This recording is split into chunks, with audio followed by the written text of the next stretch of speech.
Hello movie lovers, ಇವತ್ತು ಒಂದು ಮೂವಿನ ನೋಡ್ಕೊಂಡು ಬಂದೆ. ಒಂದು ರಿಯಾಲಿಟಿ ಬೇಸ್ ಮಾಡಿ ಒಂದು ಗೌರ್ಮೆಂಟಿಂದ ಒಂದು ಆರ್ಡರ್ ಬಂದರೆ ಅದನ್ನ ಇಂಪ್ಲಿಮೆಂಟ್ ಮಾಡೋದಕ್ಕೆ ಎಷ್ಟು ಕಷ್ಟ ಇರುತ್ತೆ, ಅದರಲ್ಲಿ ಏನೇನು ಪ್ರಾಬ್ಲಮ್ಸ್ಗಳು ಬರುತ್ತೆ, ಹಾಗೆ ನಮ್ಮ ರೈತರು ಅದರಲ್ಲಿ ಏನೇನು ಸಫರ್ ಮಾಡ್ರು ಅನ್ನೋದನ್ನ ಎಷ್ಟು ಬ್ಯೂಟಿಫುಲ್ ಆಗಿ ಈ ಮೂವಿ ಮುಖಾಂತರ ಕಟ್ಕೊಟ್ಟಿದ್ದಾರೆ. ಅಂದರೆ ನಾವೇ ಇದ್ರೆ ಏನು ಮಾಡ್ಬೋದು ಆ ಸಿಚುವೇಶನಲ್ಲಿ ಅನ್ನೋದನ್ನ ಒಂದು ಥಿಂಕ್ ಮಾಡೋ ಥರ ಈ ಮೂವಿ ಇದೆ ಅಂತ ಅನ್ಬೋದು.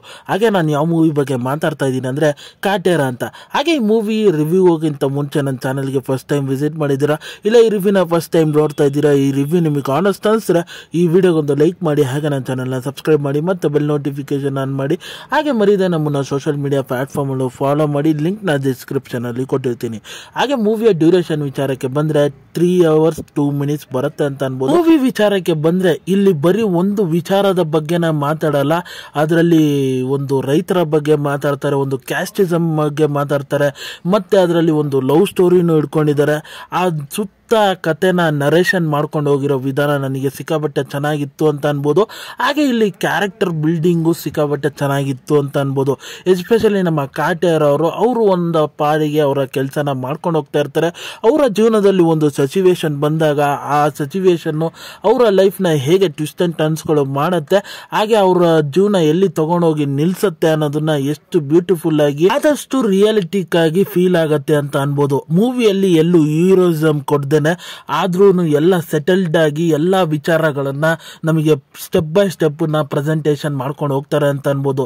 ಅಲ್ಲಿ ಒಂದು ಫ್ಯಾಮಿಲಿ ಡ್ರಾಮಾ ಇದೆ, ಎಮೋಷನ್ಸ್ಗಳಿದೆ, ಪ್ರತಿಯೊಂದು ಕ್ಯಾರೆಕ್ಟರ್ಸ್ಗಳಿಗೂ ಅವ್ರದೇ ಆದ ಎಮೋಷನ್ಸ್ಗಳನ್ನ ಇಟ್ಟಿದ್ದಾರೆ ಮೂವಿಯಲ್ಲಿ. ಹಾಗೆ ಪ್ರತಿಯೊಂದು ಕ್ಯಾರೆಕ್ಟರ್ ಅವ್ರದೇ ಆದ ಒಂದು ಸ್ಕ್ರೀನ್ ಬೇಸ್ ನ ಕೊಟ್ಟಿದ್ದಾರೆ ಅಂತ ಅನ್ಬೋದು. ಎಸ್ಪೆಷಲಿ ನಮ್ಮ ಹೀರೋಯಿನ್ ಇಬ್ಬರ ಒಂದು ಕಾಂಬಿನೇಷನ್ ನೋಡೋದಿಕ್ಕೆ ಸ್ಕ್ರೀನ್ ಮೇಲೆ ಸಕಾಬಟ್ಟೆ ಚೆನ್ನಾಗಿ ಅನಿಸ್ತು ಅಂತ ಅನ್ಬೋದು. ಎಸ್ಪೆಷಲಿ ಹೀರೋಯಿನ್ ನ ಪಾತ್ರ ಒಂದು ಮೂವಿಗೆ ಹೈಲೈಟ್ ಆಗಿದೆ, ಒಂದು ಮೇನ್ ಪಾತ್ರನೇ ಅಂತ ಅನ್ಬೋದು ಕತೆಗೆ. ಹಾಗೆ ಆ ಮೂವಿಯಲ್ಲಿ ಬರೋ ಆ ವಿಲನ್ ಪಾತ್ರ ಆಗಲಿ, ಆ ವಿಲನ್ ನನಗೆ ಅಷ್ಟೊಂದು ಏನು ಇಂಪ್ರೆಸಿವ್ ಆಗಿ ಅನಿಸಿಲ್ಲ ಅಂತ ಅನ್ಬೋದು. ನಮ್ಮ ವಿಲನ್ ಇಬ್ಬರು ಕ್ಲಾಶಸ್ ಆಗ್ತಾ ಇದ್ರೆ ಅದು ಅಷ್ಟೊಂದು ಮಜವಾಗಿ ಇರ್ತಾ ಇರಲಿಲ್ಲ ಅಂತ ಅನ್ಬೋದು. ಎಲ್ಲೋ ಒಂದ್ ಕಡೆ ವಿಲನ್ ಒಂಚೂರು ಡಮ್ಮಿ ಆದ್ರು ಅಂತಾನು ನನಗೆ ಫೀಲ್ ಆಯ್ತು ಅಂತ ಅನ್ಬೋದು.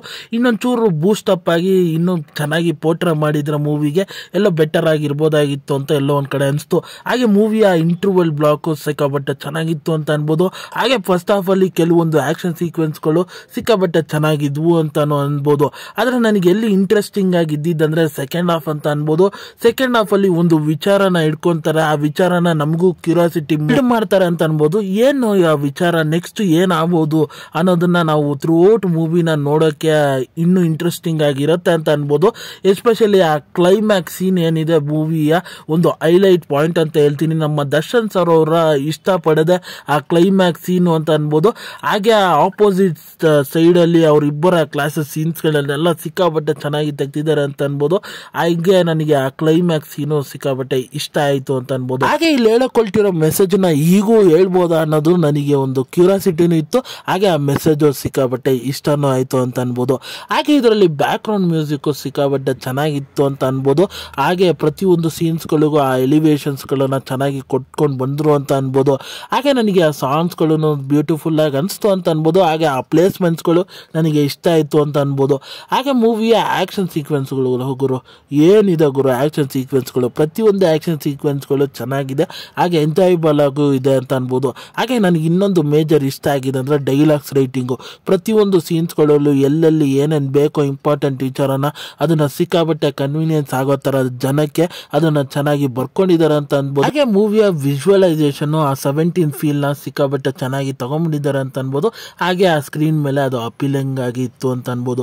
ಹಾಗೆ ಮೂವಿಯ ಪಾತ್ರದ ವಿಚಾರಕ್ಕೆ ಬಂದರೆ ನನಗೆ ಎಲ್ಲರ ಪಾತ್ರ ಇಷ್ಟ ಆಯಿತು ಅಂತ ಅನ್ಬೋದು. ಎಸ್ಪೆಷಲಿ ನಮ್ಮ ದರ್ಶನ್ ಸರ್ ಅವರು ಹಾಗೆ ನಾಯಕಿಯವರ ಪಾತ್ರ, ನನಗೆ ಇಬ್ಬರು ಪಾತ್ರನೂ ಚೆನ್ನಾಗಿತ್ತು ಅಂತ ಅನ್ಬೋದು. ಸಪೋರ್ಟಿಂಗ್ ರೋಲ್ಸ್ಗಳು ಅವರು ಕೊಟ್ಟಿರೋ ಪಾತ್ರನ ಚೆನ್ನಾಗಿ ನಿಭಾಯಿಸಿರು ಅಂತ ಅನ್ಬೋದು. ನನಗೆ ವಿಲನ್ನ ಪಾತ್ರ ಇನ್ನೊಂಚೂರು ಇಂಪ್ರೂವೈಸ್ ಆಗಿರ್ಬೋದಾಗಿತ್ತು ಅಂತ ಫೀಲ್ ಆಯಿತು ಮೂವಿಯಲ್ಲಿ. ಹಾಗೆ ಈ ಮೂವಿಗೆ ನನ್ನ ರೇಟಿಂಗ್ ವಿಚಾರಕ್ಕೆ ಬಂದರೆ ನಾನು 5ಗೆ 3.5 ಸ್ಟಾರ್ ಸ್ಟಾರ್ ಕೊಡ್ತೀನಿ ಅಂತ ಅನ್ಬೋದು. ಹಾಗೆ ಈ ಮೂವಿ ನನಗಂತೂ ಸಖತ್ ಇಂಪ್ರೆಸಿವ್ ಆಗಿತ್ತು ಅಂತ ಅನ್ಬೋದು. ನೀವಿನ್ನು ಈ ಮೂವಿನ ನೋಡಿಲ್ಲ ಆದರೆ ಹೋಗಿ ಒಂದ್ಸತಿ ನೋಡಿ ಅಂತ ಅಂತೀನಿ.